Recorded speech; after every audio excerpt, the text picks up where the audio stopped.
Hello, ladies and gentlemen. This is your girl Mitzi, and this is Mitzi. Let's think about it. Today we are thinking about the dangers of alcohol. That is a thinker. And luckily, I have Sandra here who's going to help us think about this in a whole new way. So thank you so much, Sandra, for sharing your time and your perspective with me. I'm excited to really pick your brain on this. So let's just dive right in. When you hear those words, the dangers of alcohol, what does that make you think about? Alcohol lowers your frequency. So your frequency is your vibration. The higher your frequency is, the more you're connected to angelic beings. But the lower frequency connects you to darker beings. So what happens when someone drinks? It lowers their frequency. So then it attracts those beings. Because in this life, you have spiritual beings that have not crossed, and they look and hang out in bars, especially if that person was an alcoholic, so that they can connect to their energy and feed off of that um, buzz. I'm trying to think of the right word, the intoxication. And then you also have demonic beings, the same thing. They'll connect with that person so they can feed off their energy. So if your third eye is open and you go into a bar, you can see them in the air waiting. And then what they'll do is when one's finished, another one will come in, connect. So that just feeding process. But you'll hear people talk about blacking out. What Mhm. that means is that spirit came into your body and took over while you were in the process. And what will happen is they'll come back in afterwards. So that's why people can't remember what happened. I like that. I like the Yeah, way that you just went deeper on this. I love it when people get deep because I am all about it. yes, We don't need to live on the surface life of things because we need to really get deeper and really remember that we are dealing with more than just what we can see. You know what I mean? And people definitely. need to stop thinking and stop seeing life as far as their hand goes out, but start realizing that there's more at play of what's really going on. And I love the fact that you talked about how alcohol it actually attracts, you know what I mean, these evil spirits, these beings that are just not, they don't have a home, they don't have a place, but they know that there's empty vessels out there that are willing to lower their vibrations, lower their frequency, lower their energy, so that they can actually step in and obtain whatever access that they're able to.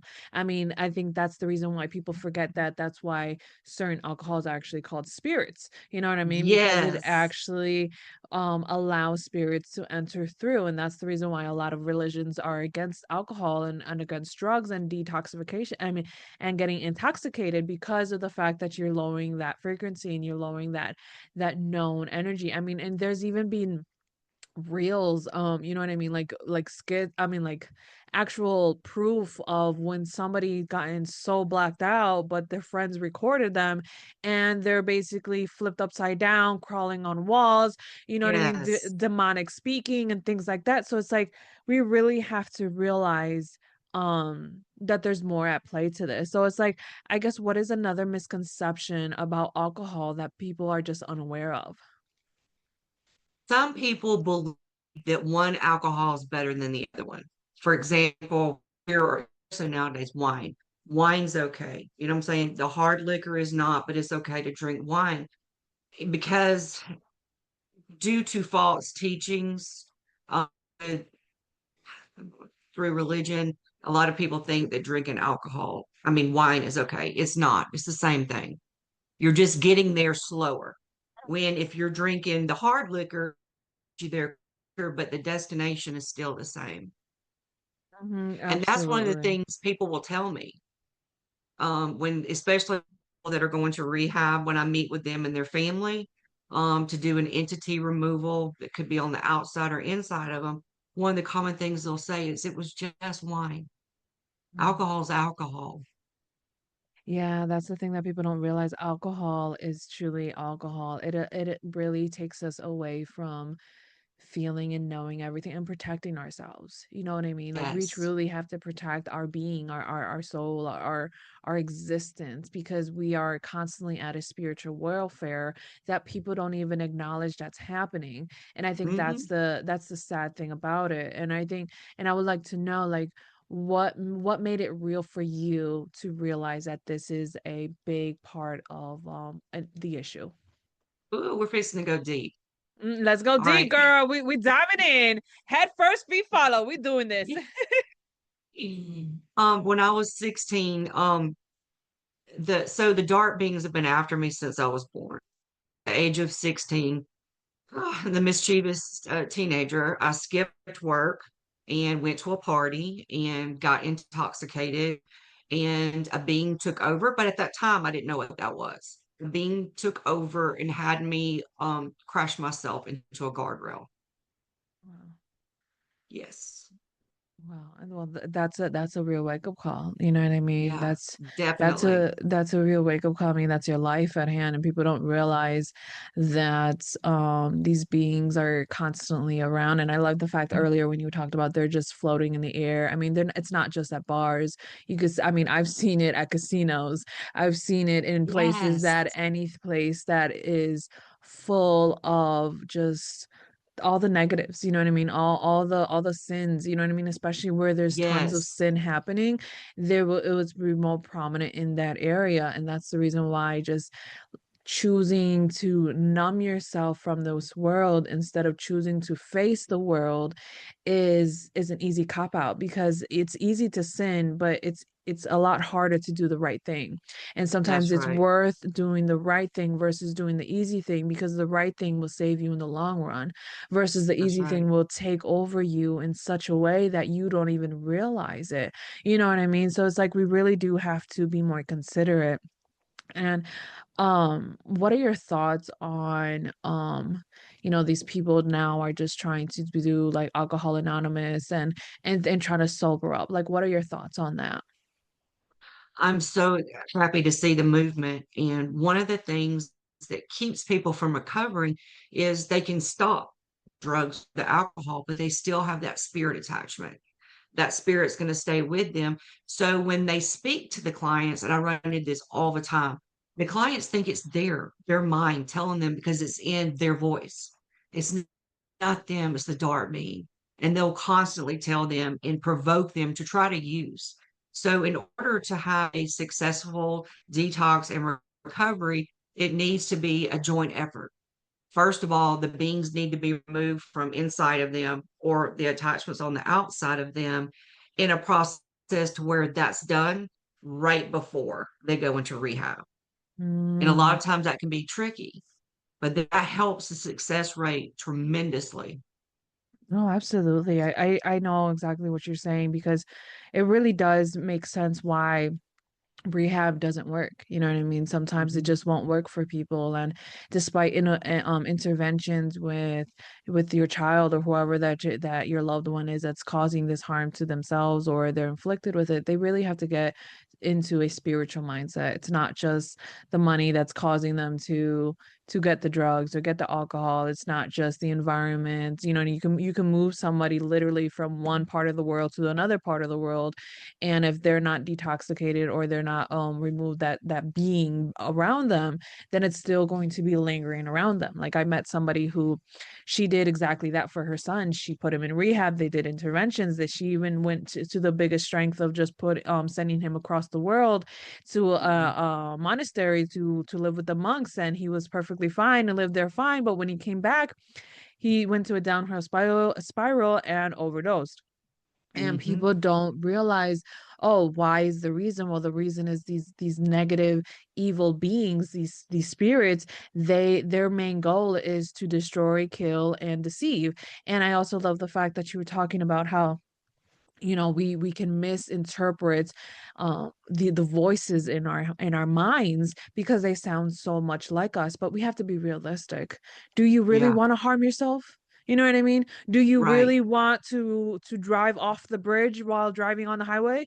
No. You know what I mean? Like, we have Exactly. to be Yes. realistic. So because of those things, you have to put yourself at a state of mind of constant, discernment, you know what I mean? You have to have that Yes. discernment Yes. to truly know where it's coming from, and it's sometimes it's truly seems invisible because we don't see it, and sometimes their energy is so light that you can't necessarily even feel it, because sometimes with the darker energies and the darker spirits, like, yeah, you can feel it right away, like, ugh, it's heavy, Yes. and other times it's like, oh, I can't really sense it, because those ones that are so light, they can still cause a very big impact, and people don't Yes. realize that, you know what I mean? People really don't realize that. So it's like, for you, what is your hopes to help with this conversation? What is your hopes to for the listeners to obtain from?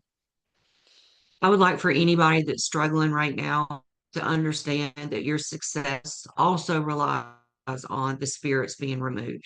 Cord cuttings, if it's a deceased spirit, it needs to be crossed over. If it's a demonic being, you need somebody like me to handle that.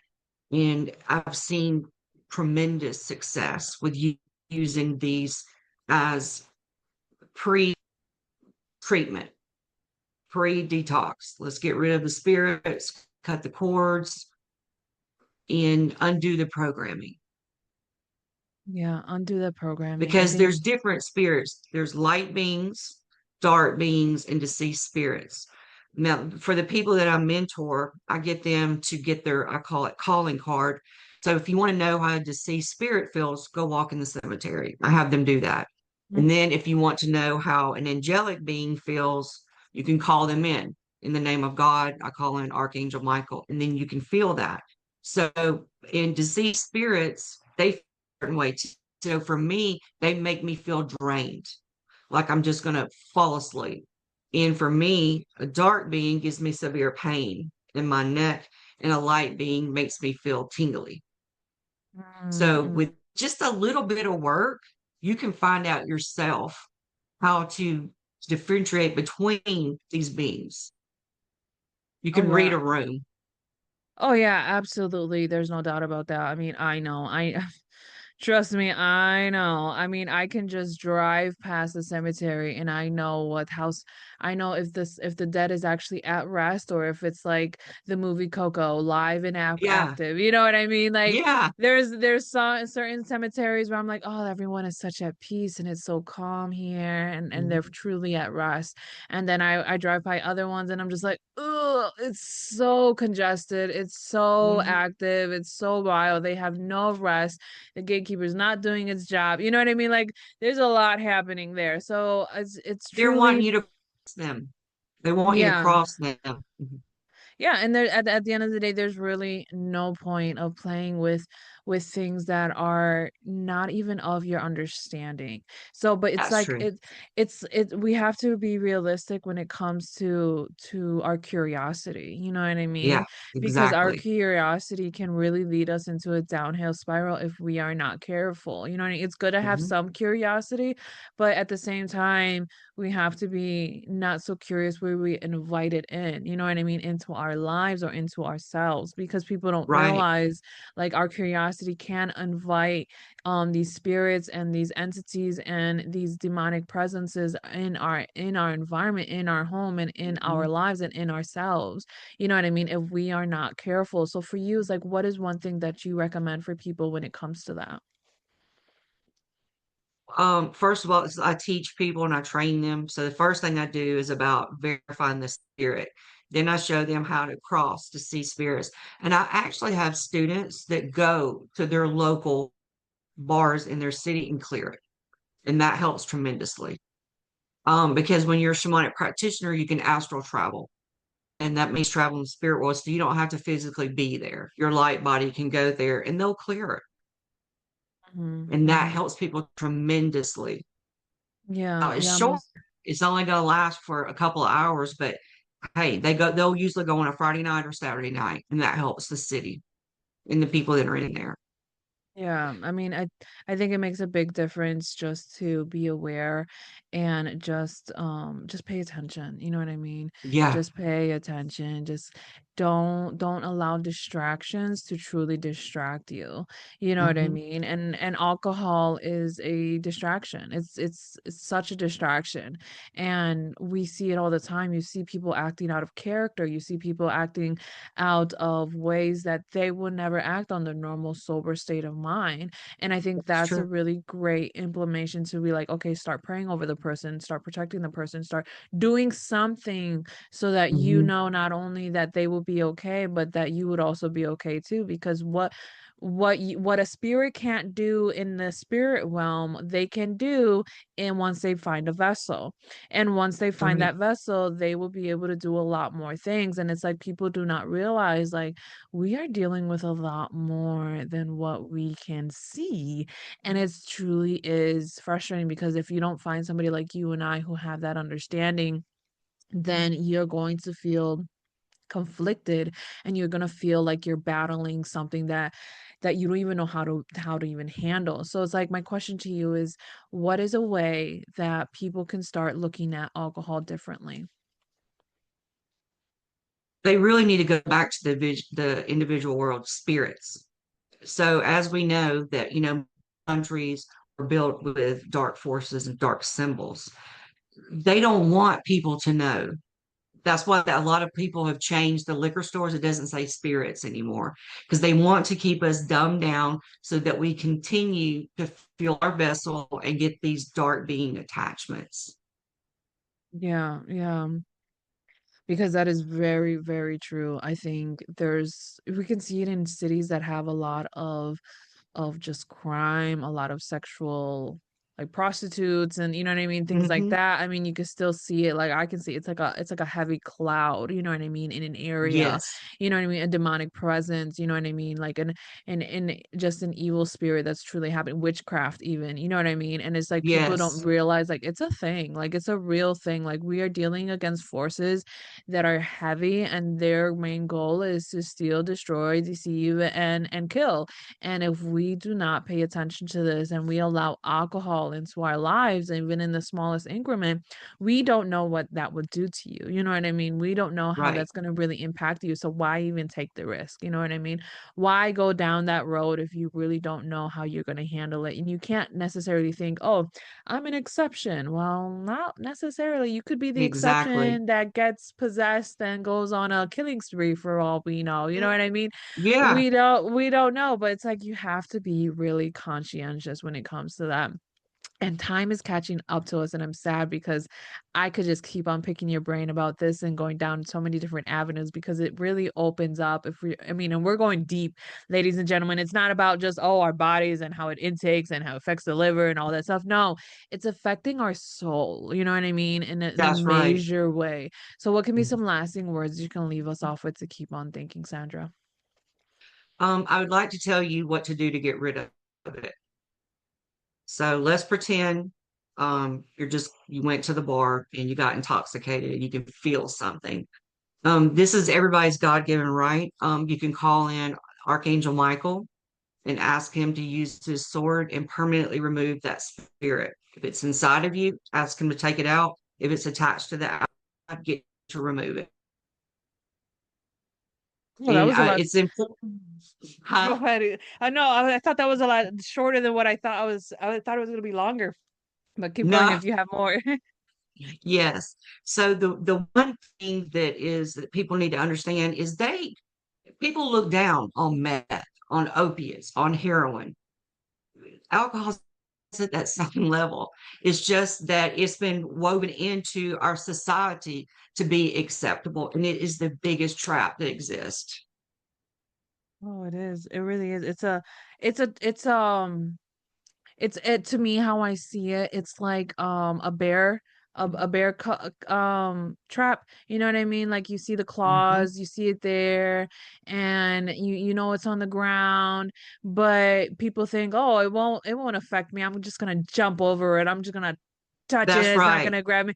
But in reality, like, once it snaps on you and it grabs you, you are in its power now.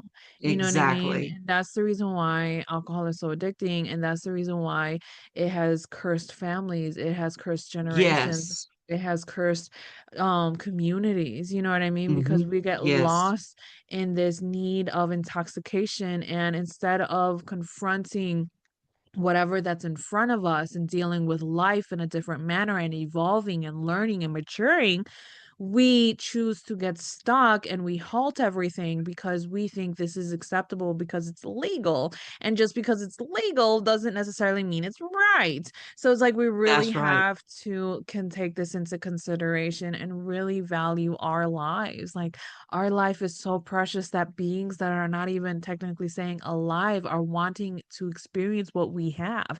And how Exactly. crazy, you know what I mean? How crazy it is to think Mhm. that somebody wants to live our life when you don't even like your life. But it just shows that you need to start valuing your life differently. You need to start shifting the way that you see your situation differently so that you can truly embrace life in a whole new way. Oh my goodness, Sandra, we could keep going down this spiral, but oh, man, ladies and gentlemen, if you enjoyed this conversation as much as I did, go check out Sandra. I have access to her website, access to all the great content that she has to offer the world, just so that you can continue on thinking, ladies and gentlemen. Oh, just so that you can keep thinking, because we need to think about this on a deeper level. Get off the Yes. surface, get off of that layer that just keeps you afloat and blinded. Because in reality, if you stay on the surface, you truly are going to stay blind because there's That's so right. much to see and there's so much going on. Oh my goodness, how there's so much going on. So pay attention, be aware, and always, always keep thinking, y'all. Bye. Bye bye.